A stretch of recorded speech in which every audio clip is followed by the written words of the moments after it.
What's up, guys? Welcome to another video. Happy to have you on here. So today we're going to be discovering another amazing website which is going to be applied for all those who are doing 3D modeling. And so with AI being integrated in basically all the tools, it was just a matter of time for it to be integrated in 3D modeling as well. So this time around we have this website called Zoo.dev where you can generate 3D models of basically anything just with AI prompts. And so not only does it have a Windows version of the application that you can install, but you can equally try it as well in the browser. So what does it propose to us? So next gen CAD built for the modern era. So Zoo Design Studio introduces Zookeeper, a conversational CAD agent for reasoning driven design on a modern geometry engine. So wow, this is amazing. So you can already see some things that were created using this 3D using this CAD design AI system. So you can see I like this animation where you can hover over the image to kind of see the internal parts of this structure. So if you're able to design something like this with AI, then that will be really, really amazing. So here you can see Zookeeper is built into Zoo Design Studio, where you have the interface where you can speak to it and tell it what you want, and it's going to generate it instantly on the left side. So design around your intents.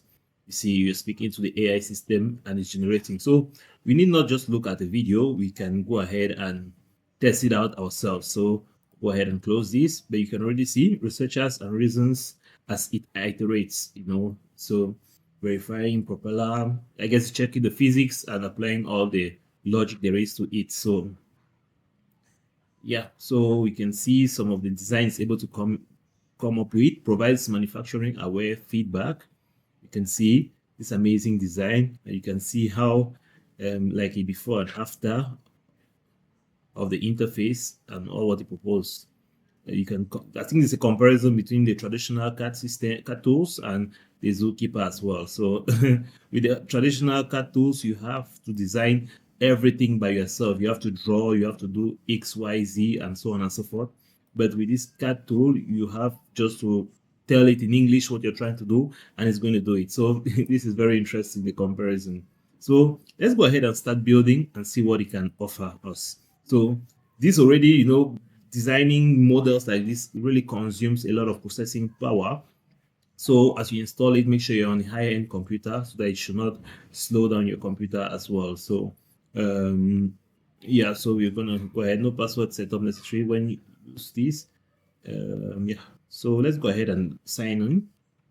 Okay, now that we are signed in, this is how the interface presents itself. So it begins, you have to choose how you like to start, choose the adventure, AI, Zookeeper, or conversational CAD agent, design using traditional point and click, and code-driven CAD. So definitely going for the AI system.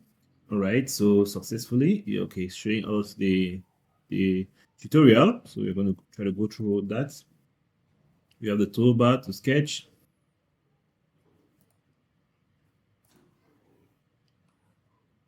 different interfaces that are appearing. So, okay, showing me the tutorial. The code is available for everything that you do as well. Yeah, I'm trying to go through the tutorial. There's still some steps. I guess it's still generating. This CAD system things are very, very demanding on the computer. So when I see it like this, I'm just kind of wondering where the processing power is from. All right, so I think I can try to dismiss this. All right, so right now I think I'm stuck.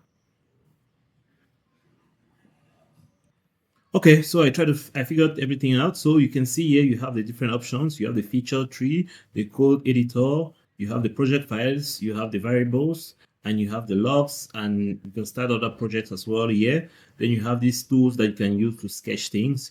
You have this your 3D plane that you can use to rotate your objects, and so on and so forth. So yeah. And so you have now this interface as well here that you can use to generate your tool. So we are going to go ahead and create something. Let's say create the 3D model for a dragon. Be very detailed and specific. So let's go ahead and just do that. I hope you'll not ask me too many questions, I just want to get something very fast ongoing. Yes. So let's go ahead and see what it gives us. Already is reflecting, trying to come up with the ideas for that. Listing project files and attachments, listing project files and attachments. The first blah blah blah blah blah, doing generation, and let's see how long it's going to take, so it's also important to see how long it takes to generate all this information, so, and you equally have some other options as well. Already it's a great thing that you can have access to the code.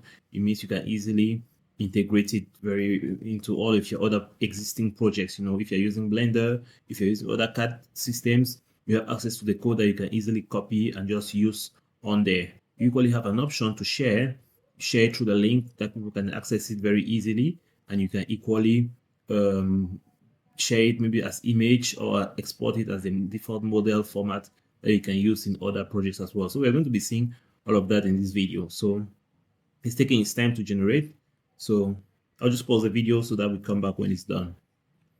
Okay, it seems it's already being able to generate the different parts of our dragon, but it seems to be coming with some constraint, as I can see. Seems it is more oriented towards like mechanical parts, and so I was thinking I'll see a dragon, right, with a smooth model and different parts, but it seems to be generating in some sort of a blocky way. But I understand we can always iterate through that. I have to point out that this also takes a lot of time, right? Right now I'm over 20 minutes for it to generate just these parts, and as you can see, it's still taking time to generate. So this isn't a fast tool by any means. It's going to take some time, so you might want to have enough time to do that. So yeah, but already so far you can see it generating the different elements. It's creating the different files. You can come here to see the different files that's created so far. You can see the code as well. It's going with green, and really this really takes a while to finish generating. So okay, right now it says it is done generating. Let's see. I'm trying to close this. All right, so let's close this here. Voila, so we can have a better view of our image. Okay, so it is done generating, and you can see here the documentation it has shown us. This doesn't really look very much as a dragon, It doesn't really look much as a dragon. It's not very precise, but I guess it's because my prompt really wasn't the best also, So we can continue iterating, but I won't do that right now because it takes a lot of time to generate these different elements. But it is really interesting what it's able to do so far. You can right click to kind of navigate, and also yeah, so but it's very interesting so far. It's able to generate really some amazing results already just with this, so I won't really brush it off as something not very useful, but so far I can tell you it's already able to do some amazing work, and if you continue iterating, you'll do even a better job.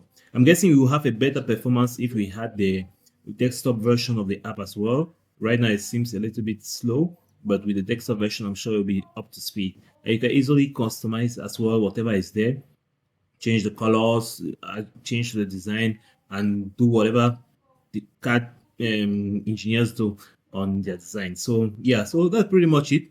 Check out this project, Zoo.dev, and I'm sure you'll be able to find and generate some amazing work on here. So I hope you enjoyed the video. Catch you on the next one.